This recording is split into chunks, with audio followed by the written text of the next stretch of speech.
Are NBA players getting too good at basketball? Let's find out after the intro.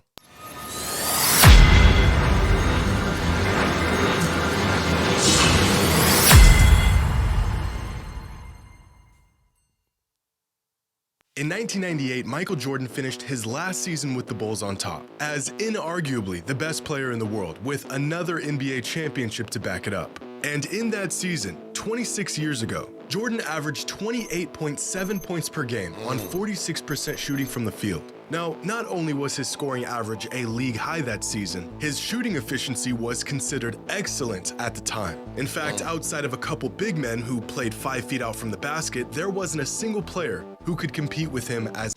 Does anybody disagree that Michael Jordan is the best player of all time? If you agree, right, disagree. If you disagree, right, disagree. But I think Michael Jordan is the best basketball player of all time. A scorer. But times have changed. Because this season, there are 7 players across the NBA who are averaging at least the numbers Jordan did in his final MVP season. But there are not 7 players as good as Michael Jordan was in the NBA right now. Is there? Are the stats of today's NBA inflated, not a true reflection of the skills and abilities of its players? Or have NBA players gotten too good at basketball? See, this is interesting. Do you remember a few years ago when they had that ref who was fixing the games, right? And I always thought about it from then, like, if a ref was fixing the games and one got caught, is it still going on in the NBA today?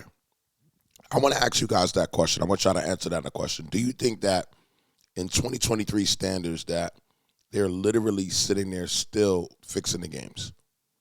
I mean, it's just, honestly, do you think they're doing it or not? Basketball, there is one main objective: score more points than the other team. Sounds simple enough, but it's not. And generally, there are 2 ways you can go about this. Play stifling defense and keep your opponent's points as low as possible, or get buckets. NBA teams of today tend to lean towards option number 2. And they've gotten really good at it. Teams scoring 120, 130 points on a regular basis, even 140-point games. See, that's how I know that something is up, because, like, you know, I'm happy that they actually pulled up these stats, because who's going to actually sit there and pull up each of these stats to actually make their point? So when you actually see it on the screen and you see it right there, it's like, oh, you know. So this is pretty interesting. If y'all liking this, if you are appreciating this video, write appreciation in the comments. Oftentimes occurring on the same night. But for many NBA fans who grew up on an NBA where point totals looked like this, they are not a big fan of all the scoring. They don't like it.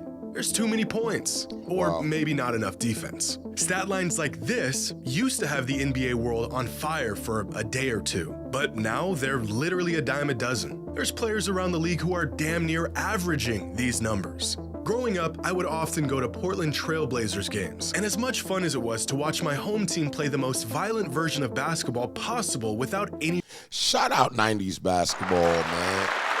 For real, man. We used to watch basketball and just watch the sport. We wasn't there to, like, get involved with the politics and nothing. We wanted to see them fight each other.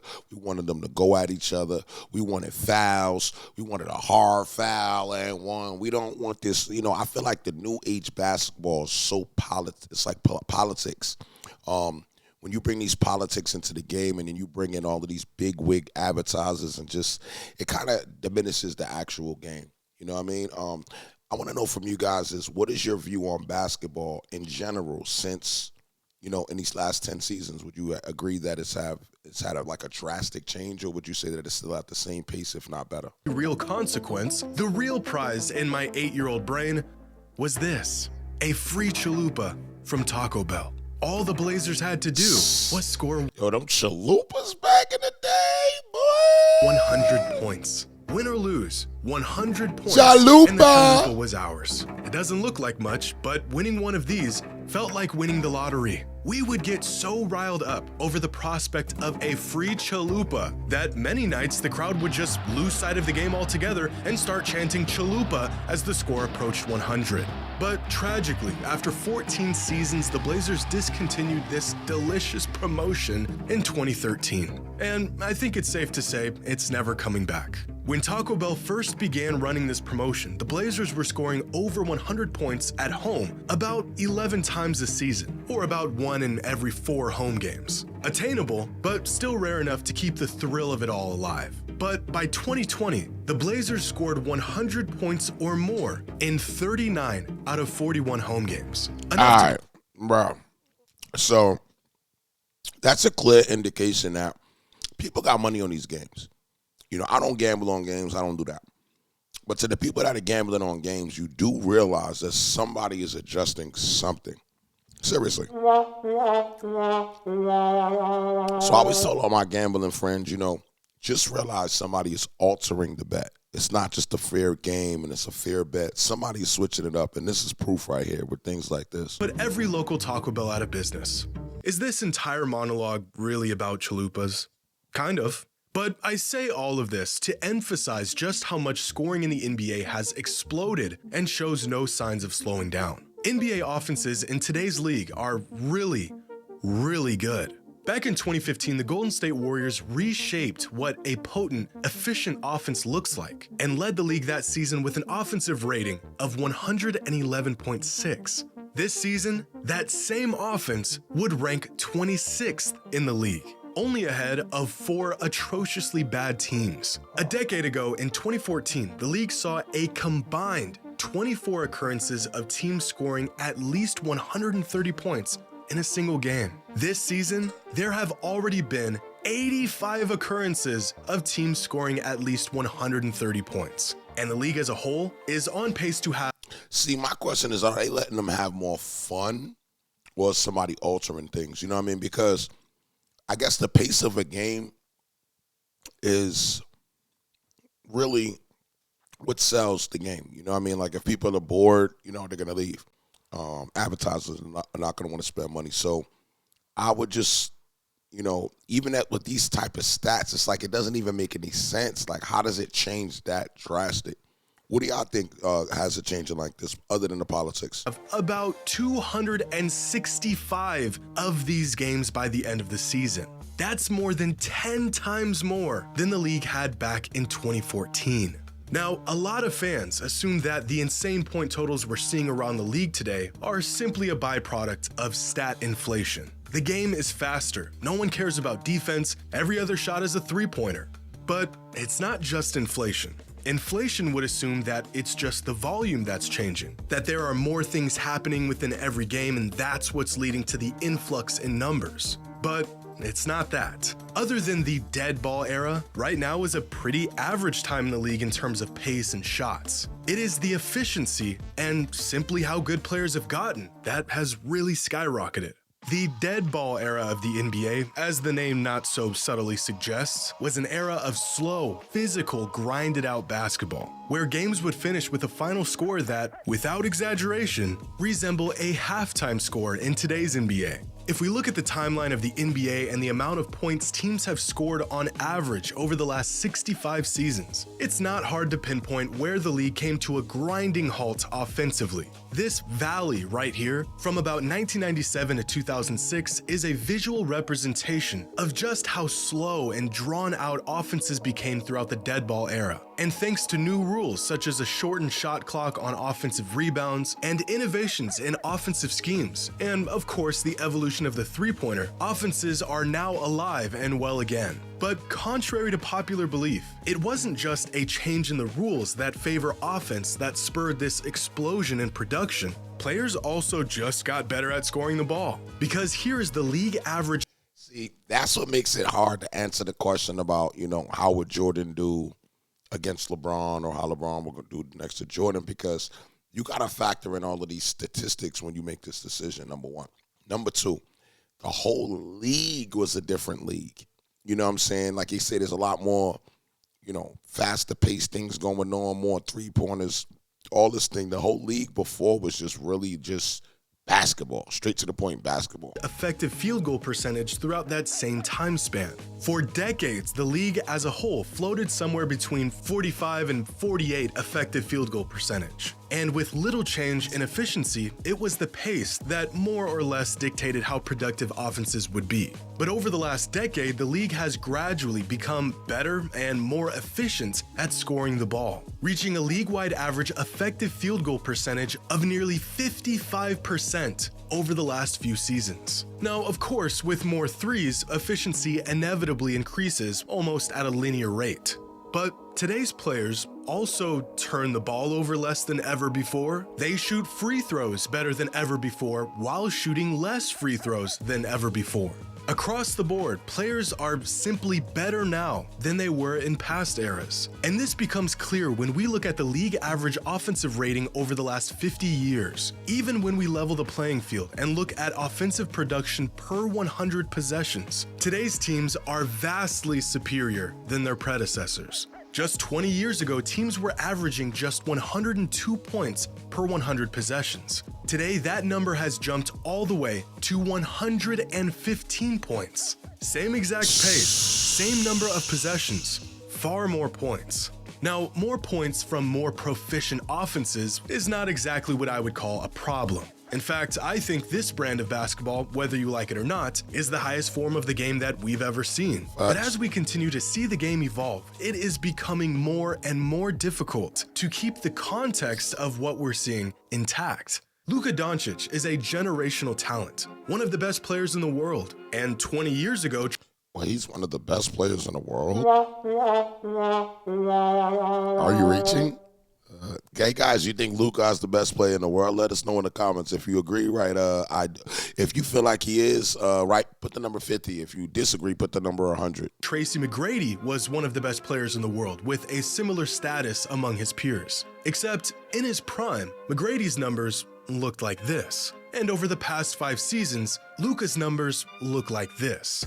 Is Luka really this much better than a prime Tracy McGrady? Hell nah. Or has the game and its players evolved to the point where stats have almost become some arbitrary measure of a player's ability, where without context, they are almost meaningless? Now, some of you may be saying, well, this isn't a fair comparison. Tracy hit his prime in the dead ball era. Teams and players in general put up less numbers. Well, here are their stats when we adjust them to be the same exact pace and the same number of possessions. And still, it's only when we factor in the rule changes, the spacing, the schemes, the drastic change in overall league play style that we can even begin to get the full picture, which kind of defeats the simplicity of a box score altogether.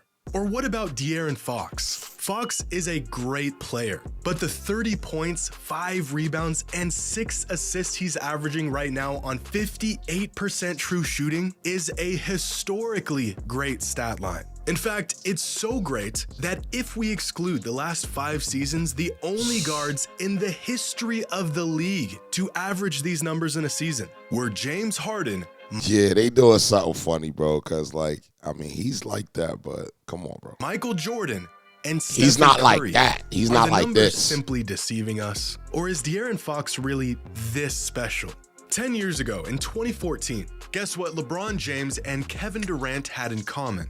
They were the only 2 players in the league to average at least 25 and 5 a game that season. 20 points, 5 rebounds, and 5 assists used to be sort of a standard for a fantastic all-around player. In today's league, there are 16 players around the league averaging at least 25 and 5.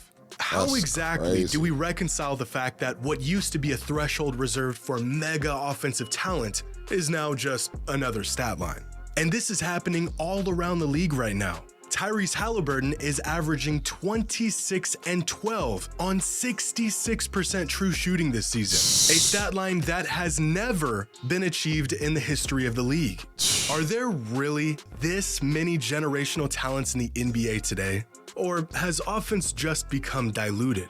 Well, I actually think these massive numbers are a product of both of these factors, one stemming from the other. There is so much talent and firepower in the NBA today that getting good looks and getting them quickly has actually become fairly easy. Sure, there's essentially 8 more possessions a game in today's league compared to the previous era, and those extra possessions are driving numbers up a bit. But does anyone stop to consider why there are more possessions? Games have been sped up because no longer are teams running 20-second offensive sets and eating up the clock to find a good open look. This drives up the number of possessions each game, and those possessions just feed the loop even further. Great offense leading to quick possessions, leading to faster games, leading to more points. Defense today isn't terrible. Players have just become too good at offense. Offense has been the driving force and the primary emphasis on the league for a decade now. And over that decade, the game has evolved, and so has its players, with playstyles tailor-made to wreak havoc on defenses. Over the years, great offensive players have proven that once your offensive game gets to a certain point, there's only so much a defense can do to slow it down. And instead of there being a handful of these unstoppable offensive players in the league at any given time, like we saw in previous eras, there are now dozens of players of this caliber all around the league. In the 90s, it was Jordan, Malone, Hakeem, D-Rob, not just... That was the best time for basketball. I feel like if you could ball with all of these people and come out on top, you was doing good. You know what I mean? It's a lot harder when you got a lot of, talents on the court.